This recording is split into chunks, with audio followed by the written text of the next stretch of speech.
안녕하세요. 콘스탄트 김의 티스와 함께 절세 이야기. 이번 시간에는요, 돈 버는 절세 장기 보유 특별 공제에 대해서 말씀드리겠습니다. 장기 보유 특별 공제라고 하는 것은요, 부동산을 보유했을 때 보유했다는 것은 투자했다는 의미와 같거든요. 물가 상승률을 고려해서 그 부분만큼은 나중에 매도할 경우 공제 혜택을 부여해서 양도소득세를 경감시키는 것이 목적이 되겠습니다. 따라서 장기 보유 특별 공제는 양도 차익의 일정률의 공제를 해서 과세표준을 낮추고 산출세액을 낮춰주는 기능을 합니다. 장기 보유 특별 공제 세부적으로 알아보겠습니다. 일반 부동산입니다. 주택이 아닌 경우죠. 토지와 건물인 경우에 장기 보유 특별 공제는요.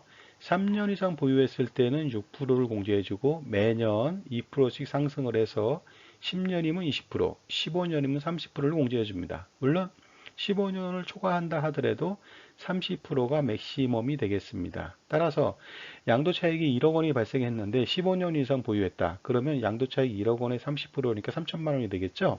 그래서 양도차익에서 1억 원에서 3천만 원을 빼주면 7천만 원만 남습니다. 그래서 7천만 원에 대해서만 과세를 하니까 양도소득세 절감 효과가 나타납니다. 그랬을 때 이제 예를 들어서 그 양도소득세에서 장기보유 특별공제를 하고 안 하고 차이에 따라서 양도소득세 비교를 한번 해보겠습니다. 자, 양도가액이 10억 원인 건물을 팔았습니다. 취득가액은 3억 5천이고요. 필요경비를 0.5억 원으로 간주해서 양도 차익을 6억 원으로 만들었습니다. 그래서 15년 이상 보유했을 때 30% 1억 8천만 원을 빼주니까 양도소득 금액은 4억 2천만 원이고요. 1인당 1년에 양도소득 기본공제 250만 원 해주거든요. 그거 빼주면 과세표준은 4억 1750만 원이 나옵니다. 이러면 그 적용세율은 40%가 되고요. 산출세액은 1억 4160만 원이 되겠습니다.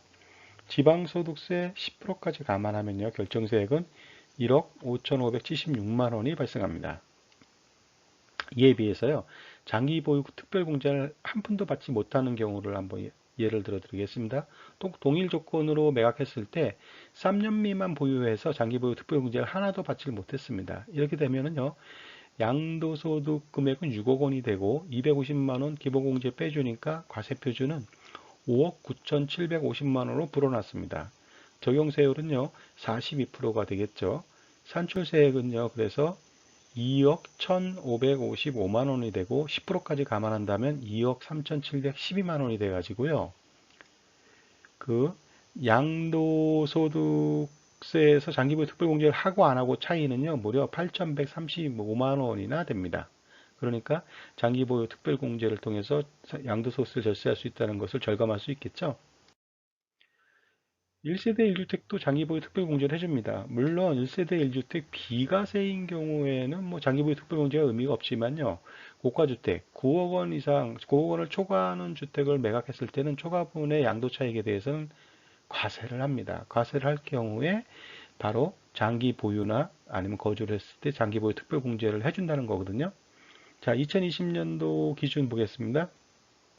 고가주택인 경우에 2년 이상을 거주해야 됩니다. 그래야만 3년 이상 보유하면 24%를 공제해 주고요. 매년 8%씩 상승해서 10년이 되면 80%를 공제해 줍니다. 물론 10년 초과돼도 80%까지만 공제해 주는데 이 의미는 뭐냐면요. 만약에 그 고가주택을 매도했는데 9억 원 초과분에서 발생한 양도 차익이 10억 원이 발생했다고 가정해 볼게요. 그랬을 때 10년 이상 보유했다면은 80%를 빼주니까 무려 8억 원을 빼준다는 거죠. 10억 원에 대해서 과세하는 것이 아니라 2억 원에 대해서만 과세하니까 양도소득세가 대폭적으로 경감될 수가 있습니다. 그런데요, 그 2020년 기준으로 2년 미만 거주를 했다. 이랬을 경우는 80%까지 빼주지 않고요. 일반 부동산 있죠. 건물이나 토지처럼 3년 이상일 때 6%, 매년 그 다음에 2%씩 상승해서 15년 이상 보유해야만 30%까지 빼준다는 점 명심하시기 바랍니다. 그리고요, 2021년도 이후부터는 좀 더 바뀌었습니다. 그래서 매년 8% 빼주긴 하는데 이 기준이 달라졌다는 거죠. 매년 보유하는 건 기본이지만 거주를 같이 해줘야 됩니다. 그래서 보유하면 4%, 거주하면 4%, 그래서 매년 8%씩 빼준다는 겁니다. 만약에 10년 이상 보유했다. 그럼 보유만 했으면 40%를 빼주고요. 보유와 거주를 동시에 했다 그러면 80%를 빼준다는 것이고요. 물론 이것도 2년 이상 거주한 상태여만 가능합니다. 자, 그래서 보유만 했다고 했을 때는 3년 이상이면 12%, 매년 4%씩 상승하죠. 10년 이상 보유하면 40%를 빼줍니다. 하지만 보유와 거주를 동시에 했다면 기존대로 8%씩 빼주는데요. 3년 이상이면 24%, 10년 이상이면 80%를 빼주게 됐습니다. 자, 그렇다면 장기보유 특별공제를 하고 안 하고 차이, 아니면 뭐 80% 빼준 거하고 40% 빼준 거의 차이를 한번 비교해 볼까요? 고가주택입니다. 25억 원에 매각하고요. 취득가액은 7억 원, 필요경비는 1억 원으로 가져가면 양도차익이 12억 원이 나오거든요. 그럼 9억 원 초과 양도차익은 6억 6천만 원이 발생하는데, 여기에 대해서 10년 이상 보유 거주하면 80%를 빼주거든요. 5억 2,800만 원을 빼준다는 거죠. 그러면 양도소득 금액은 1억 3,200이고 기본공제 250만 원 빼줘서 과세표준은 1억 2,950만 원이 발생합니다. 여기에 적용세율 35%를 적용하니까요. 산출세액은 3,043만 원밖에 나오지 않습니다. 지방소득세 10%까지 결정한다, 지방소득세 10%까지 포함한다 하더라도 3,347만 원밖에 발생하지 않습니다. 그런데 장기보유 특별공제에서 10년 이상 거주를 안 했어요. 그래서 보유만 10년 했다고 가정했을 때는 40%만 빼주니까 양도차익 6억 6천만 원에서 2억 6,400만 원밖에 빼주지 않습니다. 그러니까 양도소득 금액은 3억 9,600이고요. 기본공제 250만 원 빼줘서 과세표준은 3억 9,535만 원이 돼서 적용세율은 40%가 됩니다. 산출세액은 1억 3,200만 원으로서 지방소득세 감안한다면 1억 4,520만 원이 됩니다. 차이를 한번 비교해 볼까요? 차이는 무려 1억 1,173만 원이나 된다는 거죠.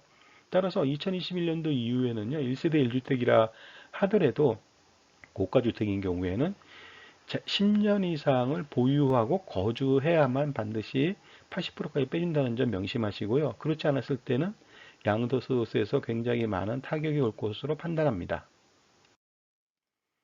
자, 돈 버는 절세 장기보유 특별공제편을 마치겠습니다. 지금까지 콘스탄트 김의 티스와 함께 절세 이야기를 마치겠습니다. 감사합니다.